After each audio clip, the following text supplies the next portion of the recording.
E aí, turma, a gente agora vai seguir fazendo exercícios da apostila Eleva para o primeiro ano, Química 2, apostila 2, capítulo 10.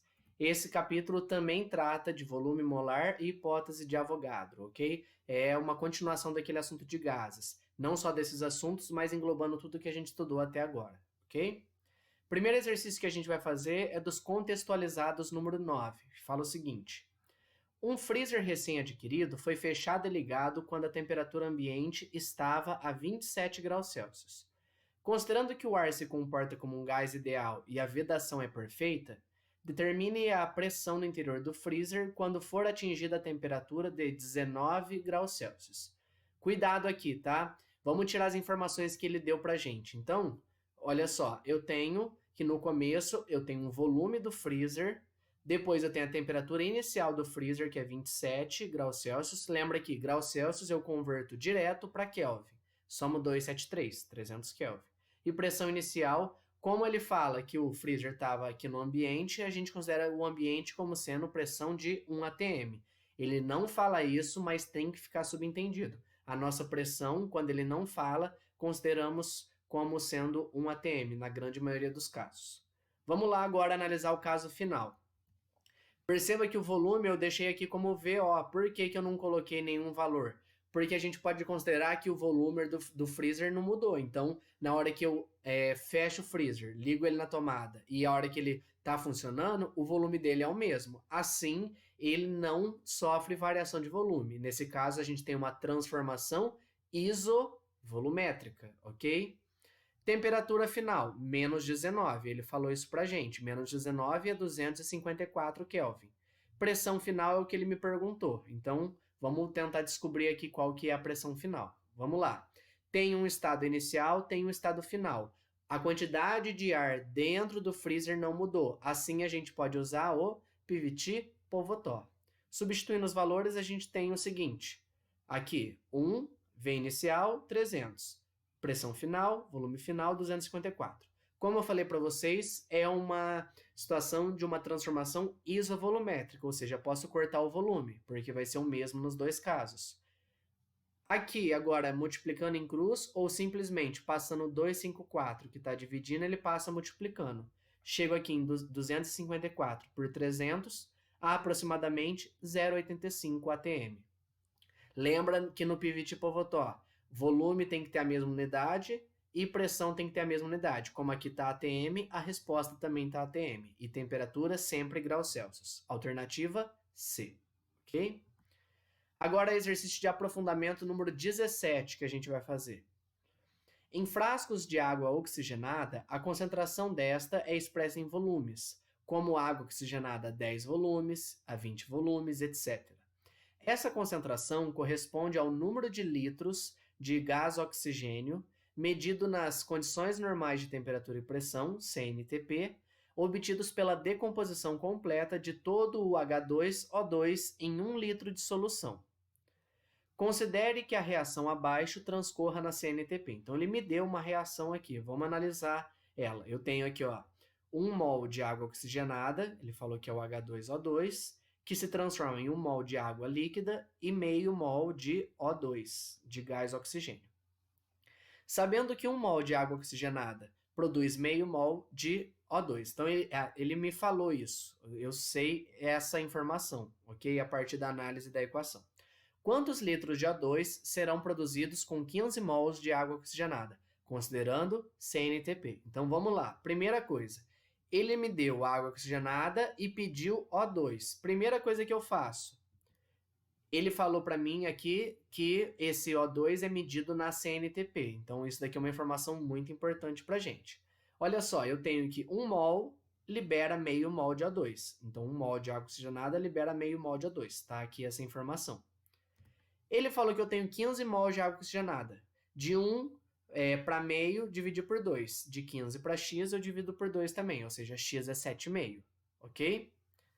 Vamos lá agora. Eu achei mol de O2, mas ele pergunta litro de O2. Como eu estou falando na CNTP, eu sei que 1 mol de O2 na CNTP ocupam 22,4 litros. Ou seja, 7,5 mols de O2 vão ocupar Y litros. Y é igual a 168 litros, ok? Então, tá aqui uma lógica de um tipo de exercício que a gente vai fazer muito mais para frente, tá? Quando ele te dá uma informação de uma substância numa equação química e pede informação de outra, ok? Isso a gente está trabalhando o que a gente chama de estequiometria, tá certo? Agora, exercício contextualizado número 8 que a gente vai fazer. Exploração e produção do pré-sal. As reservas de gás do campo de Tupi podem chegar a 1,6 bilhão de barris, de acordo com a Petrobras. Embora a notícia acima seja alvissareira, ela não é clara do ponto de vista termodinâmico. Isso porque não são fornecidos os valores da pressão e da temperatura, para os quais é calculado o volume do gás. Admita que o volume um volume desse gás é coletado no pré-sal a uma temperatura de 57 graus Celsius e a uma pressão de 275 atm, e que essa quantidade de gás é liberada no nível do mar a temperatura de 27 graus Celsius. Pode-se afirmar que para calcular o volume do gás liberado ao nível do mar, deve-se multiplicar o volume inicial do gás coletado pelo fator. Cuidado, tem um exercício aqui que ele pede algumas coisas diferentes. Vamos pegar aqui algumas informações. Olha só, vamos pegar a situação inicial do gás, ou seja, antes dele ser extraído. Eu tenho um volume que eu não sei, tenho uma temperatura de 57 graus Celsius e tenho, ou seja, 330 Kelvin. Lembra que para transformar de Celsius para Kelvin, eu somo 273. E tem uma pressão de 275 atm, isso daqui antes dele ser extraído. Quando que ele vai ser extraído? Vamos tirar as informações. Eu não sei o volume quando ele é extraído, mas ele me fala que eu retiro esse gás. E ele sai na temperatura de 27 graus Celsius, ou seja, 300 Kelvin, e a pressão do nível do mar. Nível do mar, pressão 1 atm. Muito importante guardar isso, ok? Vamos lá agora, o que eu faço? Tenho situação inicial, tenho situação final. Piviti, Povotó. Eu posso falar que os volumes são iguais? Não posso. Perceba que se eu corto o volume da fórmula, eu já tenho os 4 valores, eu não tenho o que eu quero descobrir. Então, nesse caso, ele não me deu nenhum volume nem outro. Mas eu não posso falar que eles são iguais, ok? O que vai acontecer? Na hora que a gente substituir os valores, eu vou chegar nisso daqui. 275, V inicial, 330, 1, V final, 300. Eu quero descobrir quantas vezes o volume final é maior que o inicial. É isso que ele falou aqui, ó, de quanto que eu devo multiplicar o valor inicial do gás para descobrir o volume final, ok? O que a gente faz? Vamos calcular o que dá para calcular. Cortei um zero e na hora que eu faço essa conta, preste atenção. 275 vezes 30 dividido por 33. Eu chego em 250. O que significa 250 VI? Significa que o volume final é 250 vezes maior que o inicial. Então, por exemplo, se eu pego 1 litro de gás lá do fundo, o volume final que eu vou tirar na hora que eu extrair, esse volume, na verdade, não vai ser mais 1 litro, ele vai ser 250 litros, porque eu mudei as minhas condições de pressão e temperatura. Assim, o valor que eu tenho que multiplicar o volume inicial para chegar no volume final é justamente 250, ok? É um exercício que pede uma ideia um pouquinho diferente da fórmula Piviti-Povotó, mas que vale a pena a gente aqui saber calcular. Agora a gente vai fazer exercício contextualizado número 12. Ele fala assim: em um laboratório, um estudante realiza alguns experimentos com um gás perfeito. Inicialmente, o gás está a uma temperatura de 27 graus Celsius. Em seguida, ele sofre uma expansão isobárica, que torna o seu volume 5 vezes maior. Imediatamente após, o gás sofre uma transformação isocórica e sua pressão cai a 1/6 do valor inicial. O valor final da temperatura do gás passa a ser D. Cuidado! Perceba que ele faz 2 transformações consecutivas com o gás. Então, ele faz uma transformação e depois ele faz outra transformação. Ele te dá a informação do começo e pede a informação lá do final. Não tem segredo aqui, só tem que tomar cuidado aqui, fazer com calma, passo a passo. Vamos fazer a primeira transformação do gás. Então, o que eu tenho aqui? Ele fala que a primeira transformação é uma expansão, ou seja, o gás aumentou o volume, isobárica, só que ele aumentou o volume na mesma pressão, isobárica, mesma pressão. que eu tenho? Eu tenho um certo volume que eu não sei, tenho a temperatura inicial que ele me deu, que é 27 graus Celsius, que equivale a 300 Kelvin. E tenho uma pressão inicial que eu não sei. Depois dessa primeira transformação, dessa expansão isobárica, ele fala que o volume é 5 vezes maior. Tá aqui, ó. Essa expansão torna o seu volume 5 vezes maior. Se o volume inicial era VI, o volume final é 5VI, porque é 5 vezes maior. Eu não sei a temperatura e a pressão é PO. Só que eu sei que PI é igual a PO. Por quê? Porque é isobárica. Vamos substituir aqui na fórmula. Qual fórmula? PVT por Votó. Perceba que eu não mudei o tanto de gás que eu tenho. Eu estou simplesmente mexendo na pressão, no volume, na temperatura desse gás. Substituindo. Pressão inicial, volume inicial, 300. Pressão final, 5 vezes o volume inicial, temperatura final.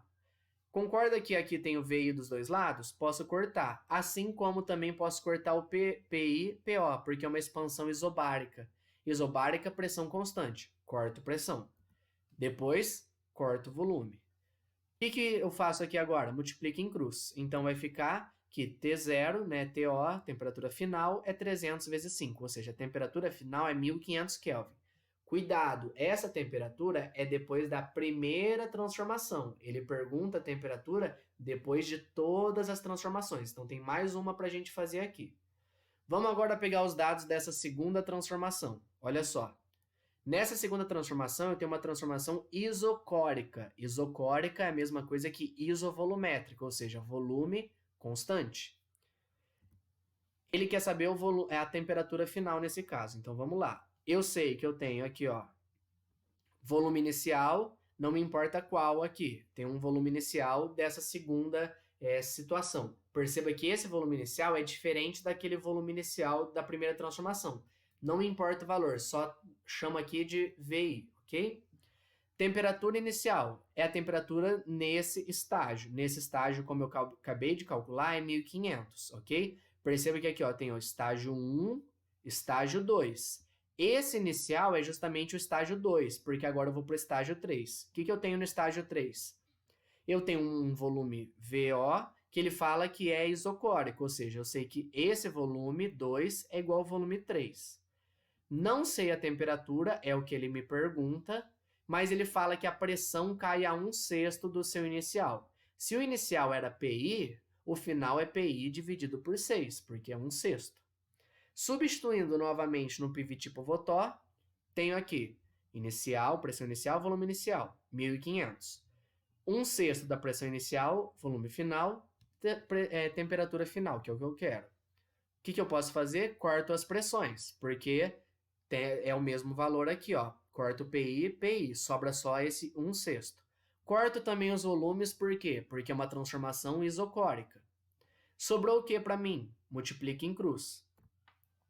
T final vai ser 1500 por 6. 1500 por 6 é 250.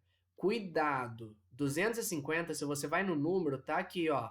Tem 250, mas aqui tá em Celsius. Lembra que a conta sempre é feita em Kelvin. Ou seja, para transformar de Kelvin para Celsius, aí agora eu tenho que subtrair 273. Então, na verdade, aqui a resposta é menos 23 graus Celsius, ok? Menos 23 graus Celsius, a alternativa D é a correta.